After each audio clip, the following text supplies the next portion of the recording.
back this evening for the workshop. And I'd like to thank the Graduate Student Association of Geography. The group did most of the groundwork, in addition to Amy. And this is the first time we included a workshop component to the GIS Day event. Thanks for the idea from Esteban, and also his persistence in pushing through the idea. So now we have this wonderful workshop component of the GIS Day event. And Dr. Hu, that's all yours now. Thank you. Right. Thank you, Professor Liu. So for the workshop session, so my original plan is actually try to do some demo and show about ArcGIS Pro, how it does machine learning stuff, and then notebooks. But like a week ago, we have this kind of notebook environment set up at Esri, and which is open to the public. So I think it might be better. So I just talk about this like spatial data science with ArcGIS notebooks, so everyone can participate actually. So all they need is a simple web browser, good internet connection, so you can just log into the ArcGIS notebook playground and try it out. So in that way, we'll get everyone more engaged, and hopefully you'll learn something from it. So in this session, I plan to go through 2 notebooks. So one will be focusing on the Raster Analysis with some Raster functions, and we will have a use case mentioned later. And the second one will be the object detection from a remote sensing imagery. So I'll walk you through those notebooks step by step. So don't worry if you get lost. So it's kind of very interactive session. So if you have any questions, just let me know. Raise your hand. I'll try to help. So, okay. The first example I'm going to talk about, by the way, below is the URL. Can everybody see that? Just try to type that URL in your browser. It will navigate you to the notebook playground. And it's about California wildfires, particularly the Thomas fire analysis in 2017. So yeah, I guess it's a good weather to talk about fire. I'm just kidding. Yeah, it's really raised some serious issue in California for recent years. So the damage it caused and the economic loss. So as Esri, California-based GIS company, we really try to provide some solutions by collaborating with local government, some fire department agencies, try to better provide a way that they can better understand the cost or the effect damage of the fire and do some quantitative analysis, not just like visualization or something. So if we open that URL, I believe it will direct you to, let me see, not this one, to this page, right? Can everybody see this page? Cool. And in this page, basically you can see this sample notebook. And here is a button called Try It Live. So if you click that, I think I lost my internet connection. Let me try to reconnect again. Is this through Wi-Fi? Yeah. Yeah, the Wi-Fi has not been stable. Okay. Use my account. It doesn't matter. All right. Using my account.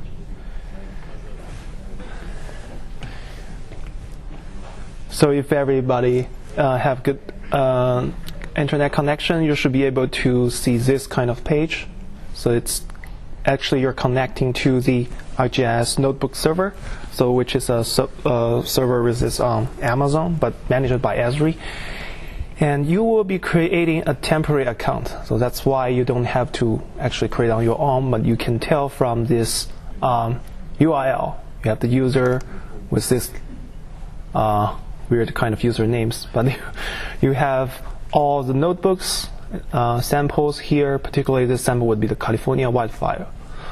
And before I start playing with the notebook, I just want to mention that sometimes you might see a no connection error here, that meaning that you might be kind of idle for a while. In that case, you will be disconnected from the notebook server. So you will just lose everything you edit. So just general tips. Whenever you make some changes, try to go to File and click Save and Checkpoint. So that way you'll save your notebook every time you edit. And also make sure you copy this URL to a Notepad or Word, because that would be, if you lose the connection, that the URL will bring you back. If you only click here, try the live, it actually will create a different account. So it will not remember what you did last time. Like you can see the username is different. So make sure two things.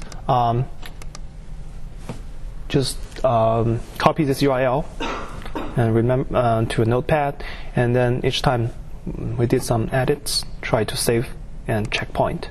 Okay? So let me show you the general interface of the notebook in case you have never played with that.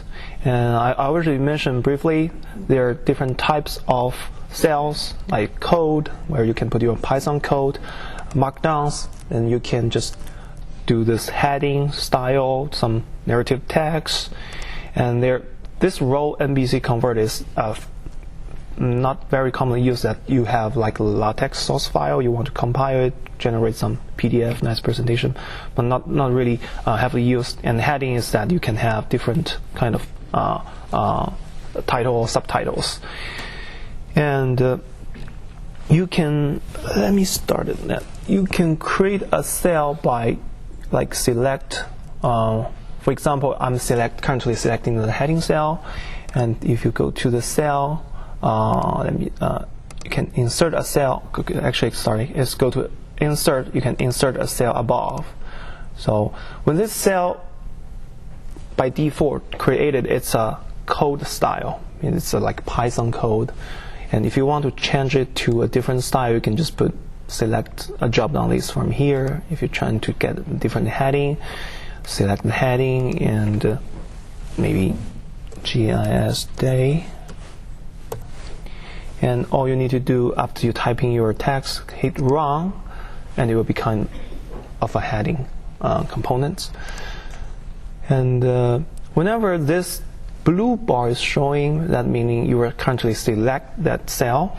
But if you click that again, like that double click, or when it turns green, that means you are in the mode of editing that cell, right? And let's see if we want to try to switch back to the code style. Let's do some like hello world programming of Python. Happy GIS day. And actually there's a short key to run the cell. So if you don't want to click this run every time, you just hit the keyboard combination Shift and Enter. So it will execute that cell for you. So you can see the really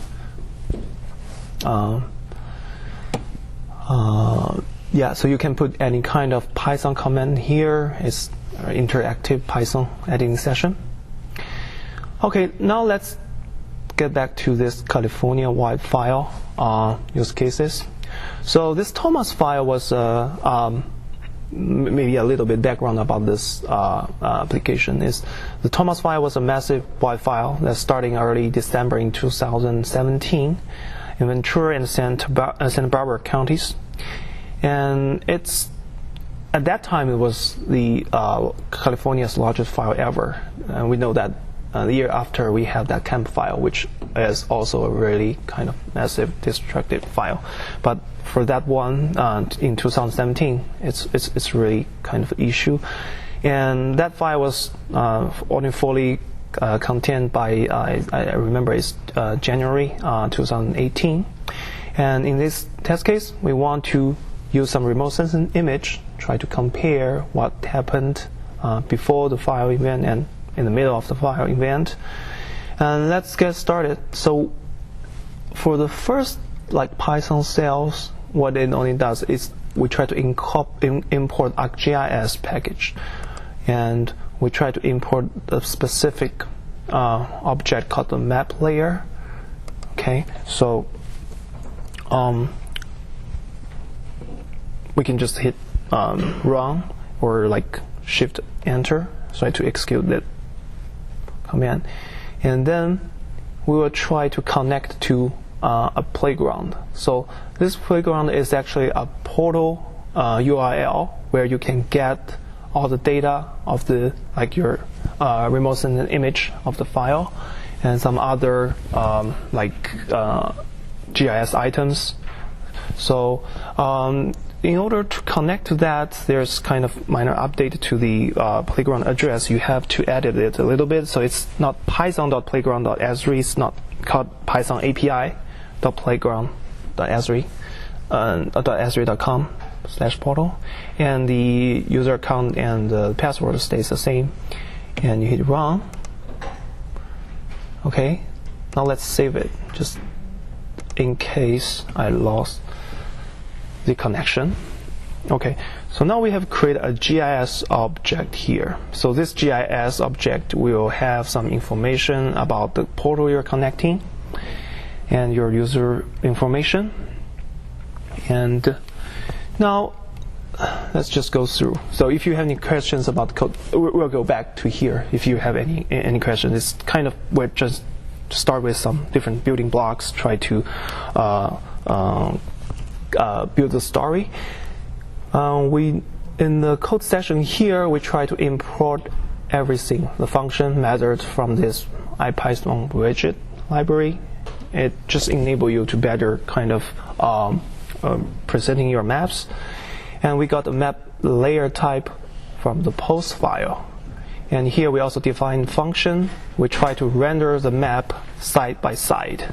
So in order to make it work, there's a little change here we need to make. It's about the map layout. So the layout, we need to add a extra parameter for the height. Let's set it to 450 pixel. And the same would apply for the map 2. Okay. So let's go through this function. So basically what it does is that it will create a map based on the GIS connection we had. And we will use the base map as a satellite. And we will add another map with another layer is about post file. This post file will have a map image layer information from here. It's a map tiles, and we try to lay out those two maps side by side. That's all this function does. And let's run it.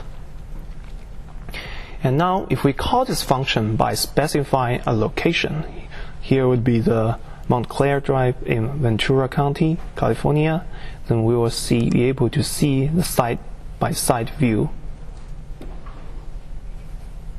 Let's see, one is the satellite base map, another is kind of the one after the file, like post file event. You can see a kind of layer of kind of smoky thing here on the right, and we can do that for a different region just by calling this function again.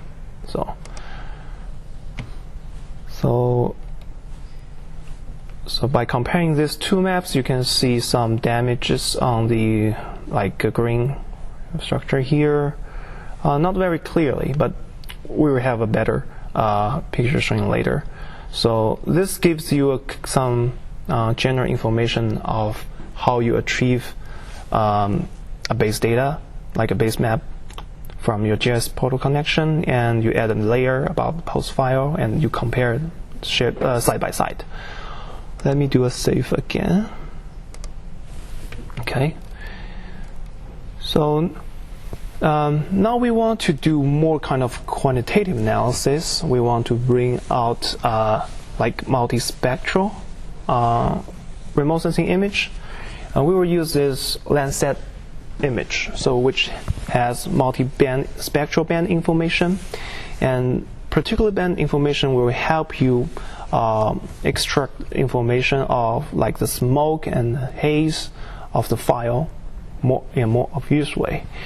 So this is a code cell try to locate that remote sensing image resource. This remote sensing data is already on the portal you're connecting to, so all you have to do is search that particular data set by the name, and you know the name, the type is imagery layer, and you want to search outside of your organization. And once you have that, you can just click run. It will bring you that item. This is the item information of that remote sensing image. And this is a global scale remote sensing image, so we need to focus on the area of interest. Like in this case, it would be the Ventura and Santa Barbara counties, and we have to specify some parameters for our AOI, area of interest, and we also want to define the analysis extent, like for our the Raster function analysis I will be talking about later. So basically, you define the spatial reference as the using, in this case, it's using WKID, it's well-known ID for spatial references. So 3855 is by Mercator, which is commonly used for online mapping. So if you open like Google Maps, it's using that projection. A lot of online map tiles are using that projection. And we already know the kind of extent, which is a bounding box of the region we're interested. So we just run this cell again. Okay, so now let's go to this Python cell that actually do some filtering of your imagery. So what kind of filtering we're going to do here is that we know we only care about the imagery, like we want to limit the spatial extent to our area of interest, but on the temporal dimension, we're interested in the time range before and after file event. So here we can filter that imagery data by like time. We start from like 2017 November and to the date 2018 January 1st, and we also filtered by the geometry based on area of interest we just created. And here we also incorporate we import this pandas library. So we try to the essential idea is that we try to figure out which kind of image thing we need, like image Landsat imagery. This multi-spectral imagery is actually an image collection. We want to focus on the area of interest and special time span, and we want to select it, all those kind of metadata information based on the imagery, the area of interest, and we want to list their metadata information, including acquisition date, group name, cloud cover, day of the year, and all this kind of information. So if we run that, we will get this table. So we will see different like image slides. So like this one, the first one will be acquisition date is like November 23rd in that year, and we see the cloud coverage is like 4%, which is not too bad. We don't want the imagery with a large like cloud cover, maybe more than 25%. And more importantly, we are interested in the object ID. That's how we're gonna extract the image. Okay, so after we got this object ID information, we want to assign that object ID to a particular like pre-file and mid-file event we have.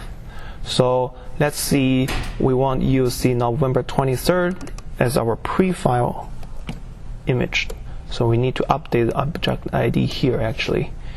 And using the mid-file, we'll use the second one, which is like in early December.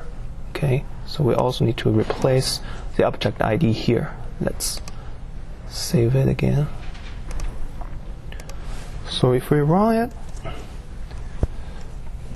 so now we will get two imagery. One is pre-file, one is mid-file on specific date with specific area of interest. So let's do some visual assessment first. So far we have been running the code, but we didn't really see how it looks like. We want to import first this ArcGIS raster function library. We want to import all the functionalities there. Let's apply a nature color with DRA, meaning dynamic range adjustment, on this mid-file layer. So if we run this cell, you should be able to see, finally, see imagery of the mid-file event. So you can see this smoke here, right? And this is a nature color rendering. And to visualize the burn scars, it's better to use a different band combination.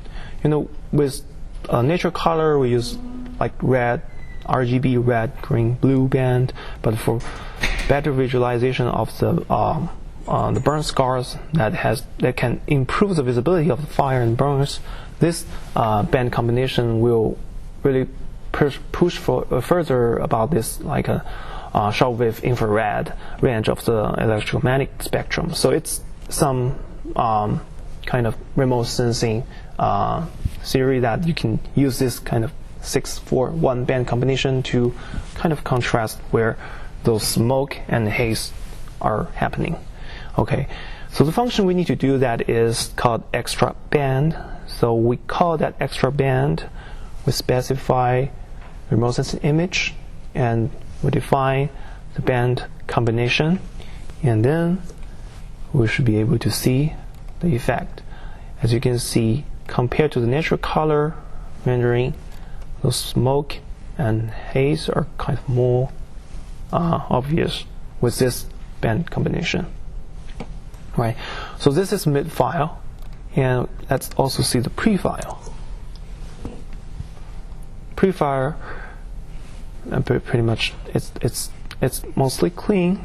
Maybe a little bit here, but compared to this one, we can see the difference, right? Okay. Now we have some visual assessment, and we're talking about like doing some quantitative analysis. So first, I want to make sure everybody's with me. Like, were you able to reach this step on your machine? Right? Any questions? Okay, cool. Let me save it again. So now we try to do some quantitative assessment. So it's about bringing some like domain-specific knowledge. We're trying to calculate and quantify the impact of the fire. So there is an index called normalized burn ratio. So this is a kind of index used to delineate the burn areas and identify the severity of the fire.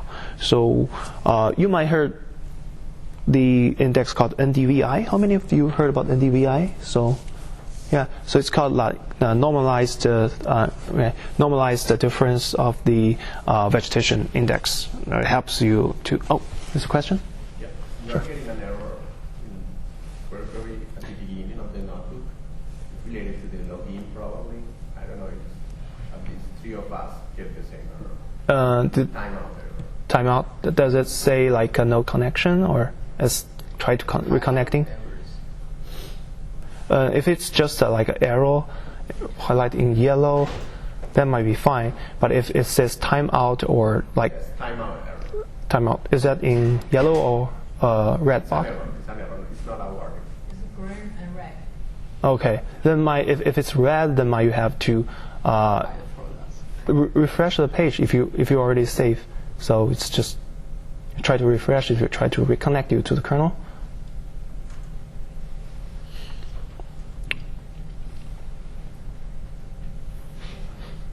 I think it should be like what you say. It's before, maybe we need to increase that products, and thus we can use the notebooks.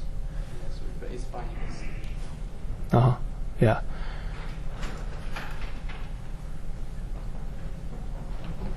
So if you refresh it, That's working right now. oh yeah, but you might have to run the previous code cells again. So just try to get to this step. So yeah, that's another reason that, because it's like GIS day, some other of my colleagues might presenting the same thing. So yeah, they are doing it on the same server. We're hitting it. So yeah, you might encounter that issue. But as I mentioned, the general tip is to save it frequently and remember that path. As long as if you see any like error about connection, lose the connection, just refresh the page and run through the code. And that's kind of the workaround we have here. And a more stable way to handle this is, as I mentioned to handling earlier, is that this notebook is hosted on ARCGIS Enterprise setup. It could be a local setup like on campus. So actually not everybody need the license. If there's a university level license, set up the notebook and maintained by the university. Every like students or like faculty members can just have an account created, log into that notebook to do their own analysis workflow. So it's more kind of protected environment, and it can be protected by the university firewall, and you can just protect all the data. And maybe there's some private issues, and you limit your data only accessible within the university network. So that's the kind of general idea of a hosting notebook server. But yeah, okay. So I don't want to be idle for a long time. So with the risk of me losing the connection. But yeah, get back to here. It's quantitative assessment. So we have this kind of normalized burn ratio defined as the band 5 near infrared band and the shortwave infrared band. So this is the equation. So you can also inject an equation in your notebook as a kind of readme, as a like a markdown style. Sorry. And we want to calculate this NBR indexes by doing this kind of difference comparison, like before and after file, right? And then we reclassify them into 4 different categories. So this index is actually ranging from -1 to 1. So we want to just remap them into 4 kind of ranges. Like if it's between 0.1 to 0.27, then it might be considered as low severity burns. And then a little bit higher, medium severity burn, it's 0.44 to 0.66. A little bit worse, moderate severity. If it's greater than 0.66, it's a high severity burn. So there's some source about this method or this indices. Feel free to check it out. But this is a general kind of classification we want to do, quantitative analysis. And we can use the band arithmetic and map algebra so to do this kind of calculation. So just run this cell.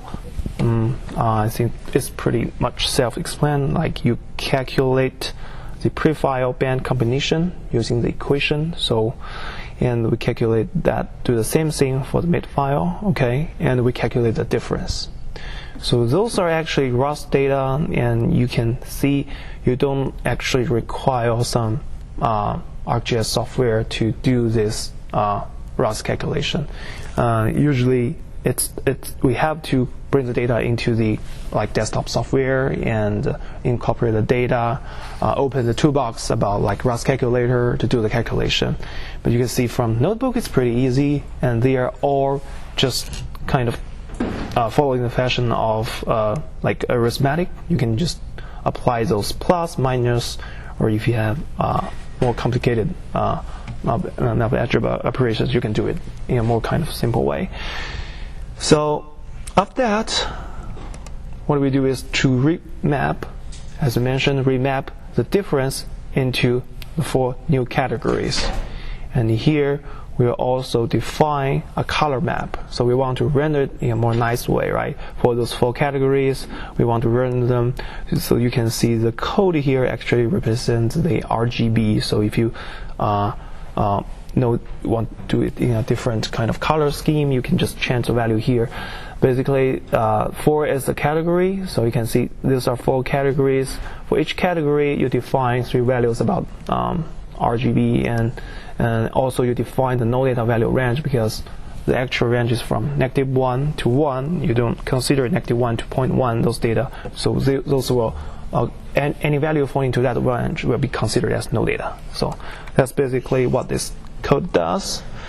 And now, instead of do a draw graph, because we know that it actually, I know there's an issue here, because originally this function will let you know, go back to check the overflow, like how many processes you have been applied to your original data to getting there. Like you have already applied some like band combinations, you already applied some Raster calculations and reclassifications, but it actually, there are some issues to visualize that. It requires a third-party library which is not being installed in the notebook server here, but we will just visualize these burn areas. So this is a map we have, okay. In the later cells, we will just overlay it with the base map, so you will have a better view of how it looks like.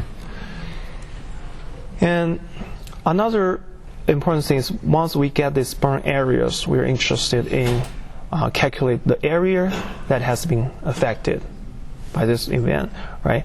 So we have the extent, and we know the pixel size. So here, the pixel size here is not actually the pixel of the raw data. So that's another kind of major thing I want to mention about the ArcGIS Raster functions. So we know that when we do like Raster calculation or Raster analysis, usually we bring those data into the software and we do them on their native resolution. But nowadays we're getting tons of remote sensing image in high resolution. So it's really about, like, the size of data will become really an issue if you want to do them like one workflow by one step by another within your workflow. So considering that fact, we introduced this new concept of Raster function. It actually do this Raster calculation on the fly. On the fly means that it's using the screen resolution to render your raster doing the analysis, which is much faster. Consider this original data, probably it's at like 30 by 30 meter resolution. So if we want to focus on this like California, Southern California region, Santa Barbara County and Ventura County, you might see maybe I don't know, like millions of pixels. But if we only do it on the screen resolution here, it's only like right, the cell size would be like 1200 by 450, so which reduce the computation load significantly.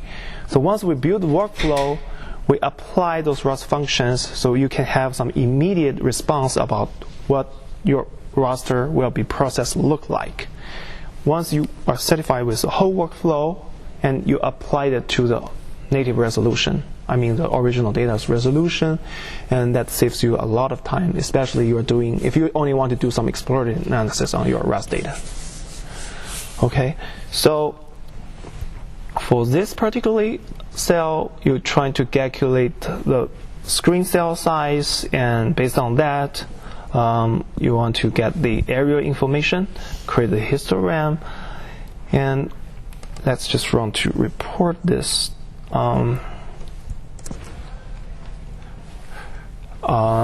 The kind of area the file, Thomas file, has impacted. Okay, so here we incorporated another very useful Python library, matplotlib, which is good at charting.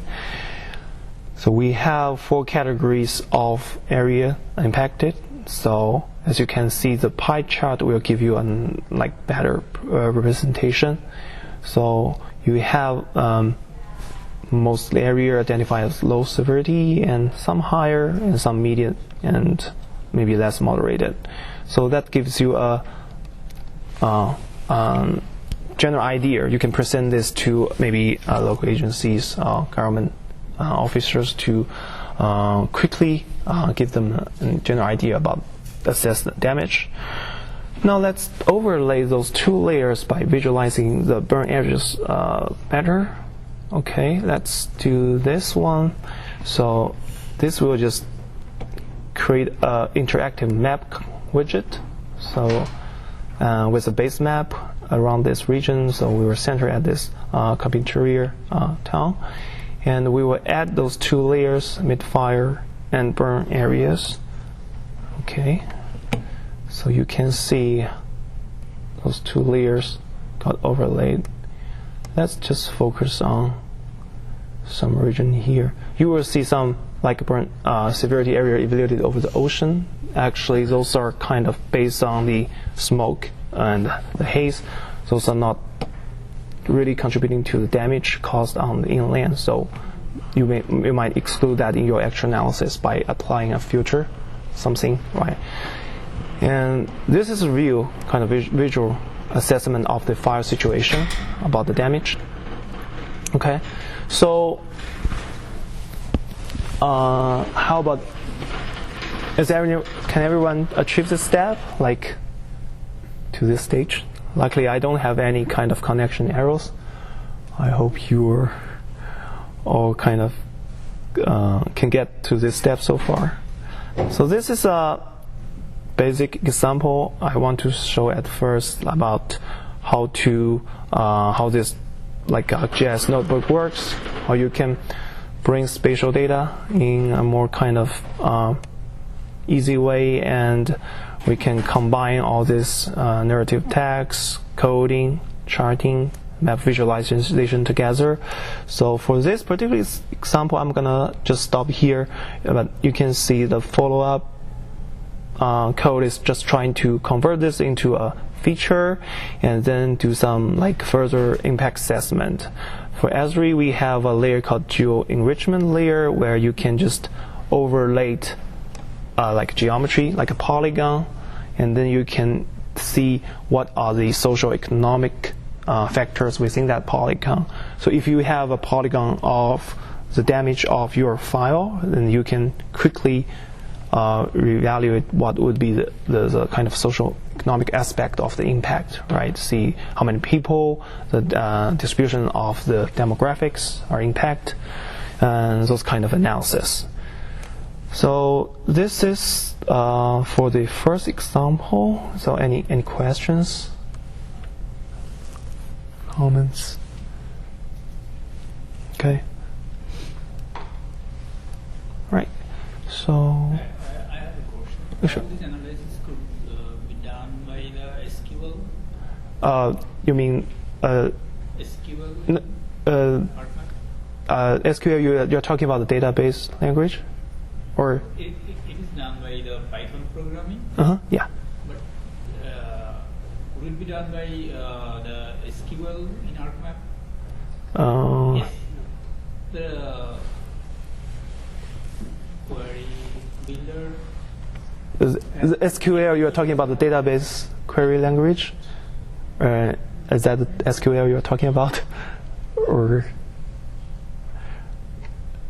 Yeah, I think that's the question. Could this analysis be done in SQL? And I don't think it can be, right? Python is what's doing the analysis, and SQL would be just Yes. getting the data, right? Yeah, okay, now I got the connection field, which is fine.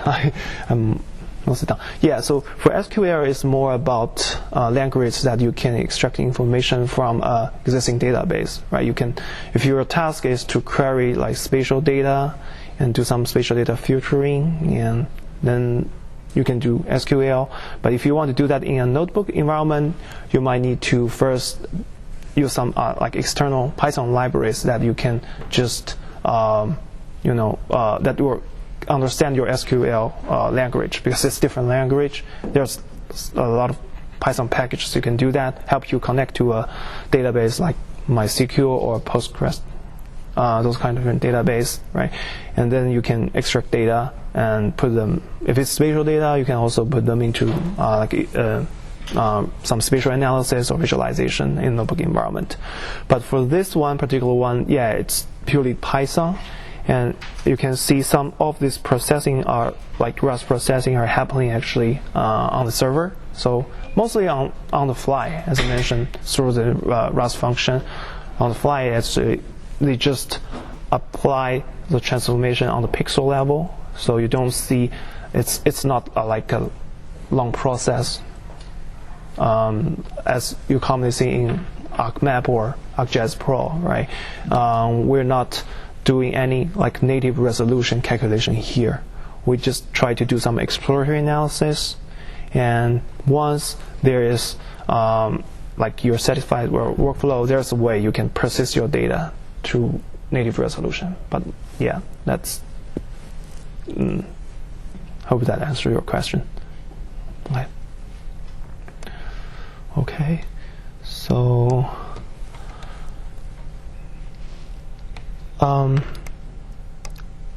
okay, before I get to the next sample notebooks, I want to introduce you this kind of page, which I also include that in the additional resources in my slides.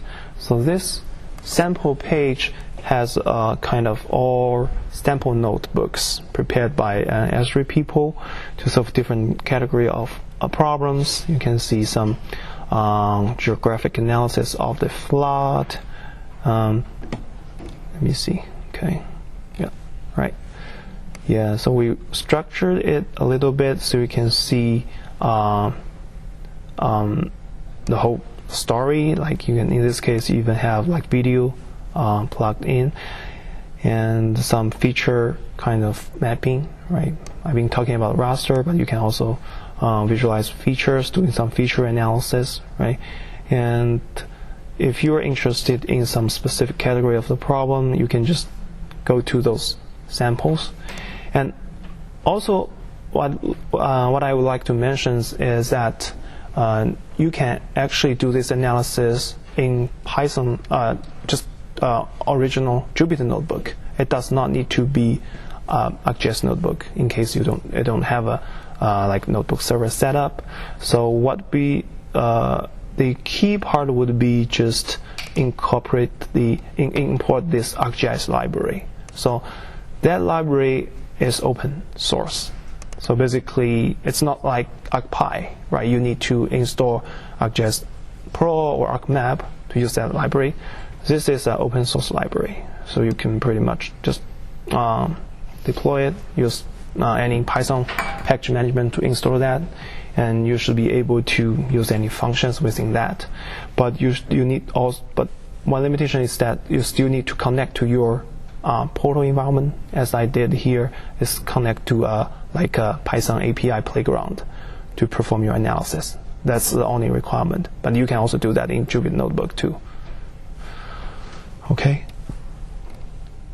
So, all right. So the next example I want to talk about is has a little bit machine learning components in it.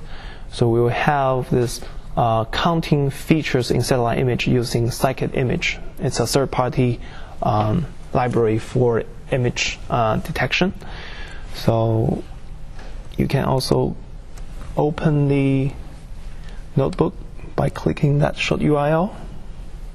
Everybody can open that. Okay. So similar thing.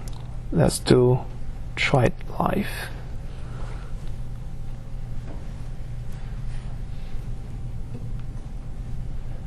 Okay, so this example will just use that scikit image library to detect some circular features in farms that use center pivot irrigation in Saudi Arabia. So you will see. Let me show. I already showed that in the presentation this morning.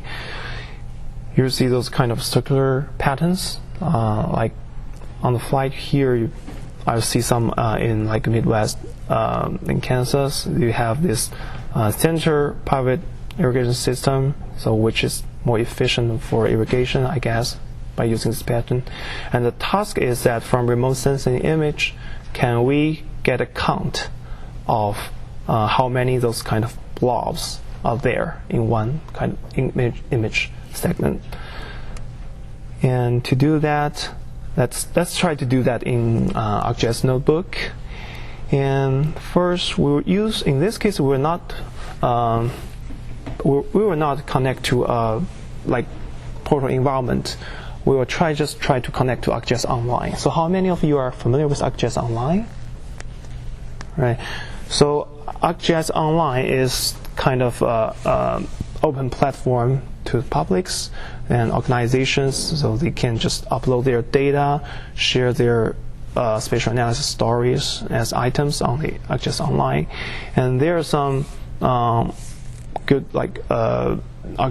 stories and also data collections that we can take advantage from ArcGIS Online. So you can just I think register ArcGIS Online is free, and you can just register one, and it will help you explore a lot of possible data there.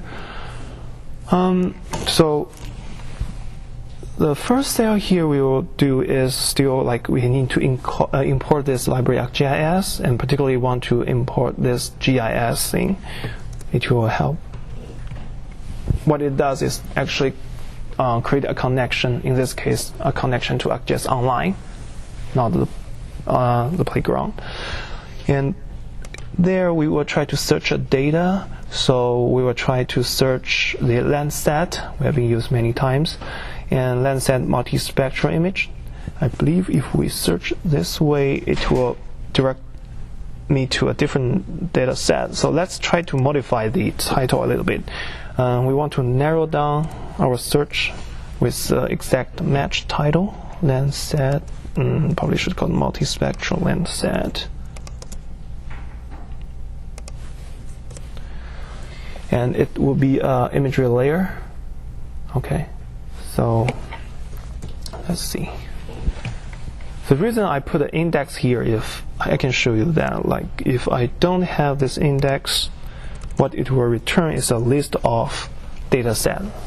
Those are the list of items available in ArcGIS Online, and the first it will be sorted by the matching of the title. The first one matches what I want to show, so I just use an index to directly get that data. So you'll see this is data we want, and we're particularly interested in the image service layer of that data. Okay, and we get that image service layer, and we want to focus on the extent. So in the last example, we talked about this before, right? We specify our extent based on the spatial reference and the bounding box, and we can have image displayed. Okay, so this is kind of a clip of that remote sensing data. We still want to do some Raster analysis before, right? So in this case, because we are interested in those like blob-shaped kind of irrigation, like farmland, and we will use the NDVI mentioned normalized difference vegetation index. So first try to identify those, right? And identify those areas have like healthy vegetations, and extract them in a more obvious way before we doing actually the object detection. So the Raster function we'll be here using is called just NDVI. That's one method from this ArcGIS Raster function, which again is an open source, so you can just load that without any like ArcPy dependencies. And we want to stretch the image a little bit. We're using the percent clip method to stretch image, and we set the minimum percent will be 30, maximum percent will be 70. So, and we set the dynamic range adjustment true. So basically, this means that your image will be stretched only based on the extent you specify, not the whole remote sensing extent. And okay, let's see. Oh, I forgot to import the functions. That's why I see that arrow. Okay. Then you should be able to see this kind of black-white image, right? So those blobs patterns are kind of more obvious compared to the original remote sensing image. And we will use that as input data to do this blob object detection. So we're going to, let's see, first, this is still, as I said, a Rust function. So this data are processed on the fly. We need to persist the data to some like local files that then it can be read from a third party like image processing libraries to perform the object detection. This cell of the code is trying to do that job. It's trying to first apply all the previous Rust functions to that image, and then we export that image. In this case, it will be like JPEG format. We save to the root folder, and we save it as an image style, and we can define the size and some spatial bounding boxing. Okay, and once I click that, it will save the data, and let me just go to the root folder. I'll open this in a different tab of. Okay, so you will see that a center pervert forms.jpg got created, and you can actually download this data. Okay, and view it. Right, so this is a like generated. This is like black-white image generated from those Rust functions processing. Okay, now let's do the real task about image object detection. So we want to detect those blobs, and we will use some third-party libraries like NumPy and SciPy and Matplotlib. Okay, and first let's do a quick visualization by using this Matplotlib, so we can read that JPEG and visualize it, right? And I know that in order to do that, you might need to add an extra line of the Matplotlib inline. So I think this is required if you want to do some inline rendering of your image. Okay, so the detection method that used in this notebook sample is called the difference of Gaussian. So there's a link to that. I think should be able to open it, right? So it's a scikit image method that particularly designed to do this blob object detection. There are some parameters you need to specify, and like input image and some other hyperparameters, right? And again, we need to import that scikit image library. So we will use a function of feature and color, and so this it might take a while to understand this function, but I'll try to explain it to you. Is that here we read that image. Remember, we read that image from using that Matplotlib. We read that image, and even though we see that image as a black-white image, it's still like as a JPEG format. It will still save it as a 3-band, like RGB color. So actually, it's a 3-band image. We need to convert it into a grayscale. It's just like a 1-band image scaled from, say, range 0 to 2555, representing the pixel values. This does that. So we try to calculate the mean of the 3 bands. Okay, then we generate the 1-band imagery, and we define a figure that we're going to plot the imagery.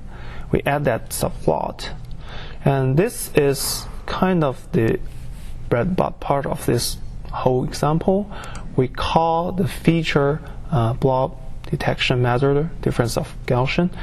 And we use the imagery, we specify those parameters, sigma or threshold. I'm not going to explain the details of those parameters, but if you're interested, you can just go back to that documentation to learn. And you can tune that parameters a little bit right after you see the object detection result. But in this case, I'll just say that this will just return you with three informations. One is the y coordinates, and the other is the x coordinates of the center of your blobs. And then the third parameter would be the radius of the blobs. So those three information will be used. And then we'll try to remove the duplicates, because for this algorithm, you might generate duplicate blobs if they share the same kind of xy coordinates, share the same radius. We don't want that to be stored like as duplicated results. And we do want to draw the blobs, right? We have that coordinate of the center, and we have the radius. That's what we did for those three lines. We loop through all those parameters. We draw the circle as red, like, and if we run this function, pretty much you will be able to see this structure. Okay, and we can do a simple count, and it will tell us there are like 891 blobs were detected. You can see it actually captured some of them, but also missed some. And for some regions, it performs really well, but in some are not. So that's where you should start like tuning your parameters, trying to see whether you should increase your threshold or like shorter range of your sigma, those kind of thing. It's kind of requires some analysis or efforts to do get a kind of reasonable object detection result. So that is the general idea of the set and notebook. Anyone have any questions? Can everyone follow through the steps?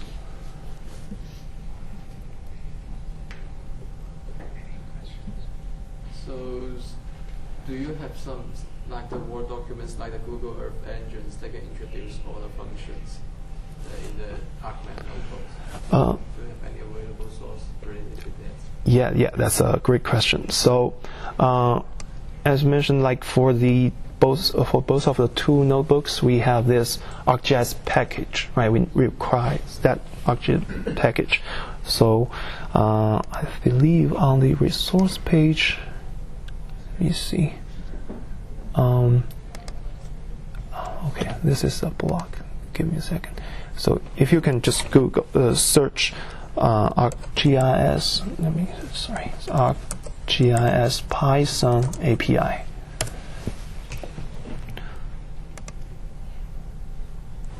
And go to the API references. So this is the kind of developer's guide for using that ArcGIS library. So we have used that GIS module, right, to do a connection to a portal and visualize some data, right? So I can actually show you. Let's try to do this. We still have plenty of time. Does that answer your question? So this is the kind of developer page to get more information about the API. What are those parameters, right? And also you have some sample notebook pages, as I mentioned. One here, right? And so while you go through those sample notebook pages, you're not sure whether those functions means what are the parameters, you can always go back and check here. Like you want to search the interpolate points, it will bring you to the interpolation points and give you some general idea of what the function does, what the parameters mean, and maybe their default values, those kind of things. Right? Okay. Any other questions? you have limited authorization for kind of functions, for example, the distance or the commuting time function, you can connect to Hao API and calculate, use that functions to calculate the results. So for ARCGIS API, so it's also have the limited functions open to all, or you must have an account to get access to the data. For this API, you don't need an account.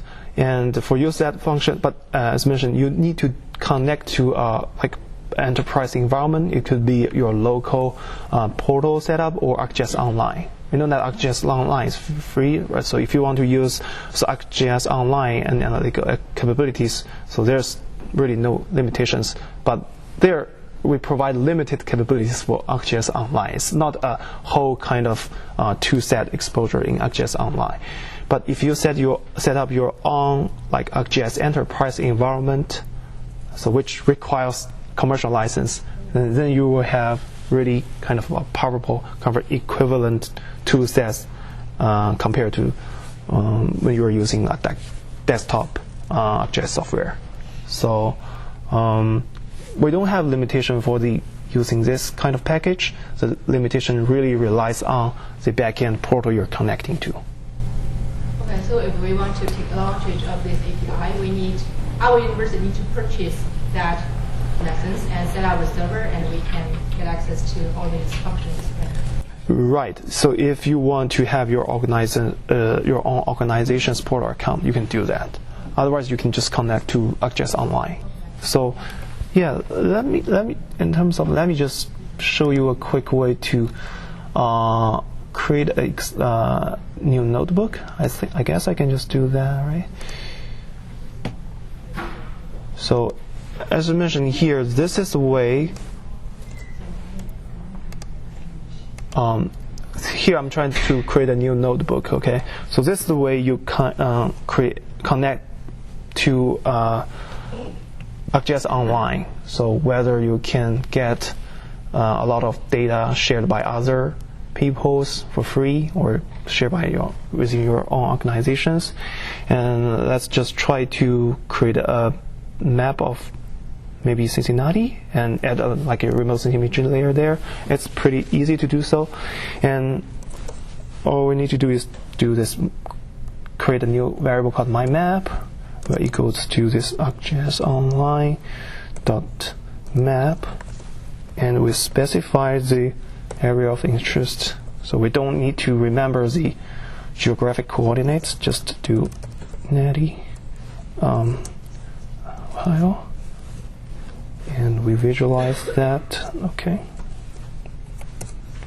my map.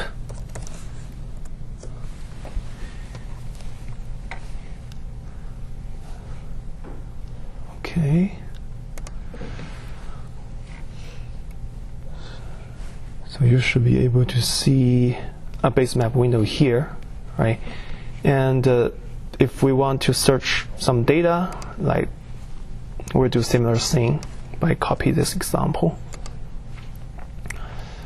Let's add a remote sensing image layer. Instead of the multi-spectral Landsat, let's do a different one called panchromatic Landsat, which is one band of the Landsat image with a little bit higher resolution. In this case, it's 50 meter by 50 meter resolution. So we will search that data set and try to add that layer to our map. Let's see if that works. Might take a little bit while. Let's see. Okay. So, and you can zoom in, zoom out interactively. So a little bit higher resolution of the band information. So then, if you want to do some analysis, like those sparse functions, you can just import those functions to do. Yeah, it's pretty much easier. You can see there's some existing capabilities by just simply connecting to ArcGIS Online. So, yeah, I would say sometimes if you want to leverage the full power of ArcGIS software, like the equivalent capabilities of desktop. You may want to set up your like portal environment, your own like university organization environment. But in most cases, if it's just exploratory analysis and you do want to persist your own data connected to ArcGIS, can satisfy some needs, I would say. And also you can bring some third-party software here, right? If you want to clip data using external machine learning libraries to do some training, you can do it here. If you only want to consider ArcGIS as a data preparation or processing platform, right? Because mostly those licensed commercial software license are licensed to this analytical capabilities, right? And if you want to, I know that for universities, graduate students who will prefer maybe open source analytical tools, and this platform can do good integration, I would say. Yeah. My impression of this notebook is like sort of a sequential programming. It combines coding, compilation, and execution together. So it's sort of interactive programming. Yeah, exactly. However, it does not support the conditional branching and those kind of iteration, this kind of functions. Iteration you can do pretty much the similar things what you do for regular Python programming. What exactly do you mean? Based on what I see here. Okay. It's just I've never used anything like this. Okay. I'm trying to relate this to traditional programming. Okay. So I haven't seen like a conditional. Like if else. Condition, you go somewhere. Oh yeah, you can do that. So you can do pretty much basic Python syntax like if else, those for loop, while loop, those kind of things. But because maybe it's because of the way I present it is more like a sequential way. I don't have those logic in my examples. But if you have an iteration of same operation 10 times, each time it will create a different intermediate result. How is that displayed in this interface? Whether you can choose to, for example, you want to, it might not make too much sense. You want to create this map for like 5 times. You add a for loop with it, but maybe at different kind of extent you want to focus on different area, and then you can just add a for loop. But each time, I guess I think this map visualization will be replaced. Yeah. So what you can do is each time you generate a map, generate data, you process to some like local disk or something. Yeah. Any other questions?